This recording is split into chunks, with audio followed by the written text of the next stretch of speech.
Life, culture and current events from a biblical perspective. 2020 with Neil Johnson on Vision. An opportunity today to continue some conversation about some of the biggest detail revealed about the future of Australia this week when the census detail was released. And of course, as you know, on this program, we've been talking about how the numbers of those who identify as Christian has been lessened since the last census 5 years ago. In fact, quite a dramatic decrease. But not everyone thinks that is entirely bad. We're going to follow through some thoughts today with Bill Muhlenberg from Culture Watch, who's been writing about the census and what that might mean for Australians this week. Bill's back with us. Bill, welcome back to 2020. Thanks again, Neil. Bill, on the face of it, the numbers look like a lowering of those who identify as Christians, that would be a bad thing. There is a sense in which that tells its own story, but what are your thoughts about an upside in that? Yeah, well, there really is good and bad news, I think, in this. And my piece tries to go into detail about both. First, as probably most listeners know, Christianity around 44%, no religion around 39%. So, of course, all the atheists and secularists and media are playing up those numbers. But I make a number of qualifications. So we can look at some of those in turn, I suppose. First of all, of course, there was only one optional question in the entire census, and that was the one on religion. So plenty of people simply wouldn't have bothered with it. However, we do know there was a very active no religion campaign being pushed by secular humanists.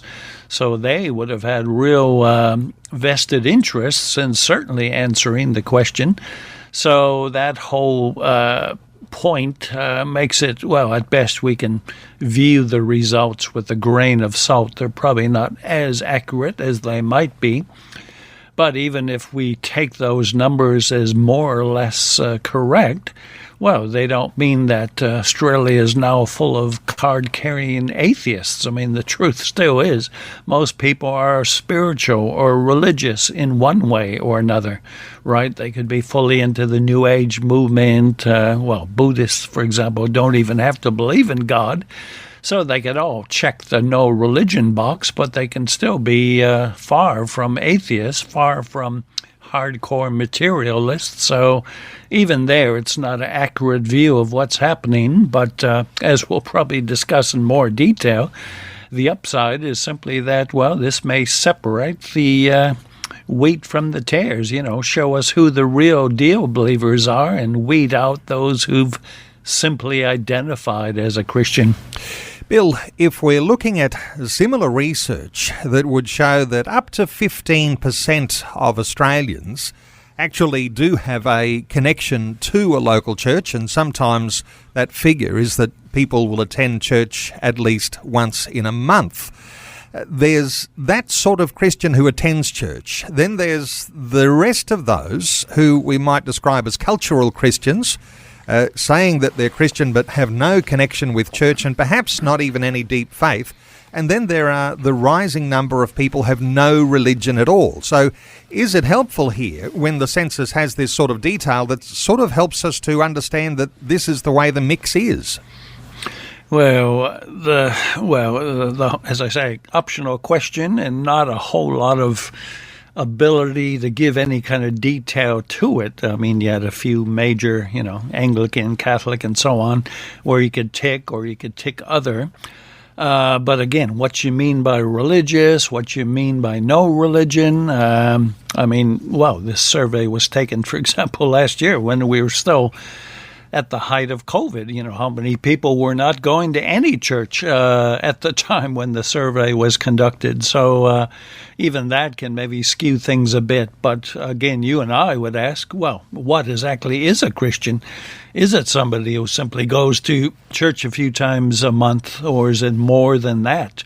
Can you be a born-again, Spirit-filled Christian who, for perhaps whatever reason, maybe isn't going to church? Where on the other hand, you can have all kinds of, as you say, cultural Christians, and those who are nominal Christians. They may go weekly just out of obligation or whatever, but at the end of the day may not be Christians at all. So the whole idea of, born again, spirit filled, redeemed sinners saved by grace kind of Christian. There's a big difference between those kind of people and what we've had really in the West for at least the past century, this kind of cultural Christianity where everybody more or less identified with the Christian religion, more or less accepted its major premises, but didn't necessarily at all happen to be an actual Christian. Bill, at the turn of the 20th century, so we're talking 120 years ago, when the sorts of detail was taken about Australian population, virtually everybody identified as Christian. And when everyone identifies as Christian, that affects everything, the way the society runs, the legal system, the way that we do government, the way that we have trust in business. There's a major issue when you start to get a watering down, as we saw over this last 120 years, where we've seen a rise in what we might even call now a secularization of Australia, and so a movement away from acknowledging that God is important in a culture. This is affecting things right now. Yeah, well, certainly is. And again, sociologists and others have been following these trends for many decades now. In fact, at one point, sociologists like Peter Berger and others had talked about this secularization thesis, that it looked like the West really was home and hosed in terms of secularism, that religion really was dying out. He later, and others, basically recanted and said, no, we got this wrong. Not just the West, but the world over is deeply religious. Again, they can come in different forms and varieties, but the idea that there's going to be some mammoth wave of atheism and agnosticism, well, it was force-fed on people, right? In the Soviet Union, churches closed, priests and pastors killed, religion basically made illegal. But that, after 70-odd years, certainly did not kill off Christianity. So, yeah, there's a secularization trend in the West, which is being offset by a more of a trend to Christianity in the developing world. So, yeah, things change, things come and go. But people are, well, as we believe, they're made in God's image, so they're always going to have a God-shaped vacuum in their lives, and it's always going to be filled one way or another, whether with all kinds of counterfeit spiritualities, New Age, and so on, or something. But, we're not going to get rid of this religious impulse that easily. Lots of evidence, Bill, that in nations where they have turned their back on the things that made society livable, that come with Christianity, there is lots of evidence and sociologist research that shows those things. You've made some reference to some writings from the author called Rodney Stark, and documenting evidence that religion has been good for society. Yeah, that's right. Really a two-part article I did on this. The good news, in a sense, that, again, we're separating the wheat from the tares, maybe a sifting going on, which is a good thing, weeding out those who are just nominal believers and getting the real deal rising to the surface. So that's a good thing.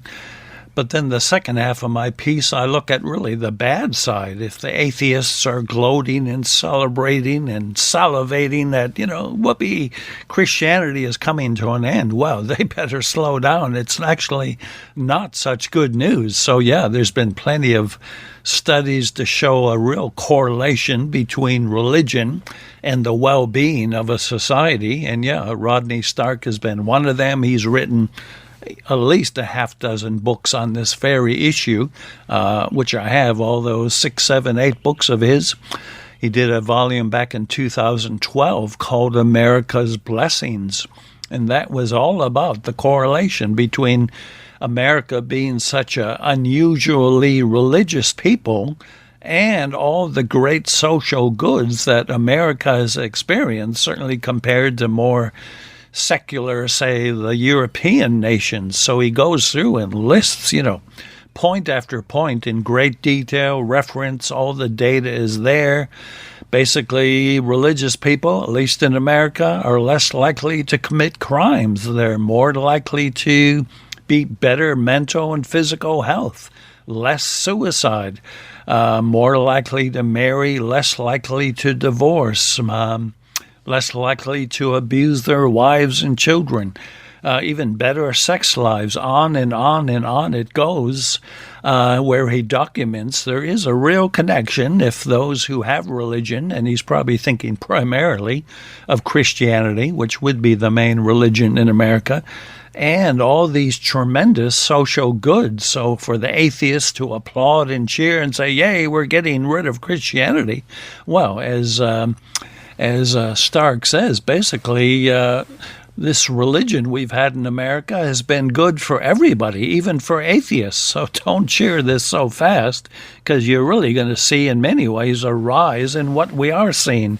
a rise in crime, a rise in suicide, drug abuse, social decay, marriage and family breakdown. That does tend to go along almost hand in hand with the erosion of faith. So unless you think it's great to have all this rise in crime and suicide and so on, you shouldn't be so excited about seeing Christianity decline in the West.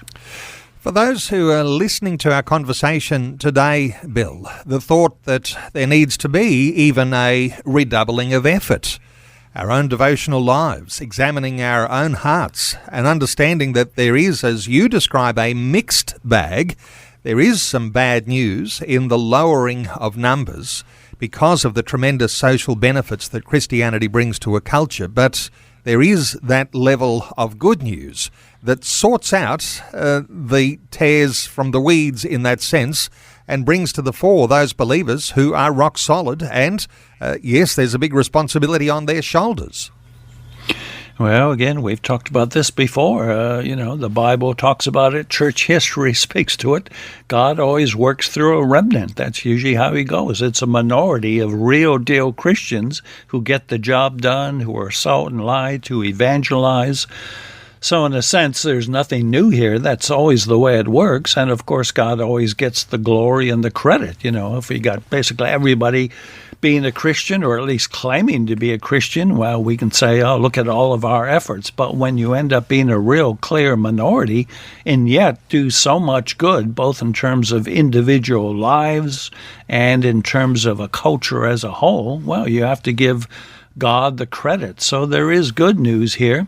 In fact, I end my piece with, pretty much of what we all should take away from this. The census really doesn't mean anything because, as Jesus said in Matthew, I will build my church, and the gates of hell shall not prevail against it.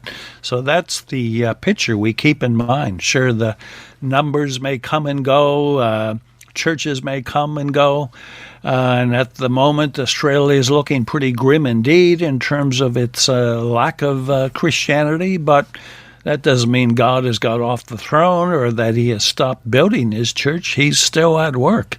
In fact, I love a quote from G.K. Chesterton, who spoke to this. He said once that at least 5 times the faith has, to all appearances, gone to the dogs. In each of these 5 cases, it was the dog that died. So, we got to not be premature in declaring the death of Christianity. Sure, the atheists are all excited and they're looking forward to the last nail in the coffin of the faith, but sorry, it ain't going to happen. What will happen is atheism will well and truly die, and the atheists will meet their maker, but Christianity will live on, it will triumph, and Christ will be Lord over all. Well, Bill, let me point listeners to this latest article that you've written as a response to the figures that have come out this week. Listeners will be able to find it, Religion and the Australian Census, at billmuhlenberg.com, or simply Google Culture Watch, one word. Bill, always great insights. Thanks so much for joining us today on 2020. Thanks again. Thanks for taking time to listen to this audio on demand from Vision Christian Media. To find out more about us, go to vision.org.au.